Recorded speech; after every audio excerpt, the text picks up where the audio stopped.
Dekat rumah Rara Lida, ini penampakan rumah Sri Devi DA5 di Prabu Muli, kondisi bangunan kayu disorot.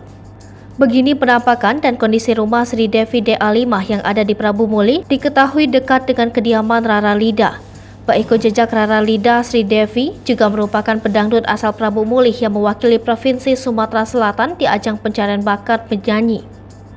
Sebagai perwakilan daerah Sumatera Selatan, Sri Devi sama seperti Rara yang juga menjadi kebanggaan warga Prabu Muli khususnya. Sri Devi berhasil lolos hingga ke babak 18 besar setelah berhasil menyingkirkan peserta dari berbagai daerah lainnya. Sri Devi menjadi salah satu peserta yang sedang berjuang di Dangdut Akademi 5 yang menjadi sorotan. Selain penampilan gadis bernama lengkap, Sally Artika Sri Devi yang memukau, ternyata kehidupan keluarganya pun tak luput dari perhatian. Saat tampil pada babak 18 besar belum lama ini di panggung Indosiar, kondisi dan penampakan rumah Sri Devi ditampilkan.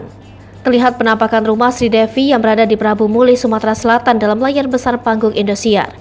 Dalam layar tersebut awalnya memperlihatkan lokasi rumah Sri Devi yang berada di Google Maps. Ternyata letak rumah Sri Devi dan Rara Lida tidak jauh dan hanya berjarak 600 meter saja.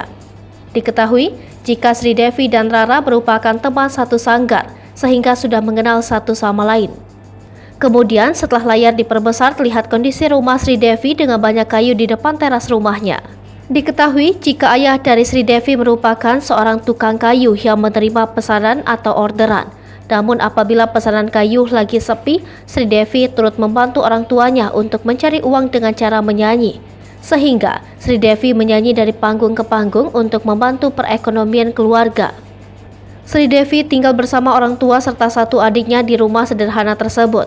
Terlihat kondisi dan keadaan baik dari luar hingga di dalam rumah Sri Devi. Dalam video diperlihatkan jika kamar mandinya berada di luar, bahkan toiletnya yang masih berupa bangunan kayu terpisah dari rumah. Ketika kondisi dan penampakan rumahnya dibahas, Sri Devi hanya mengangguk sambil menahan tangis. Ia tak kuasa menahan kesedihan saat harus mengakui kenyataan kondisi huniannya di kampung halaman. Di akhir perbincangan, Gilang Dirga memberi semangat terhadap Sri Devi dengan mengangkat cerita kehidupan Rara. Diketahui juga Rara berasal dari keluarga yang tidak mampu, namun kini ia berhasil berkarir di panggung hiburan tanah air. Bahkan Rara sudah merenovasi rumahnya di Prabu Muli dan membeli rumah di Jakarta. Dengan demikian, banyak yang berharap jika perjalanan Sri Devi bisa mengikuti jejak kesuksesan Rara.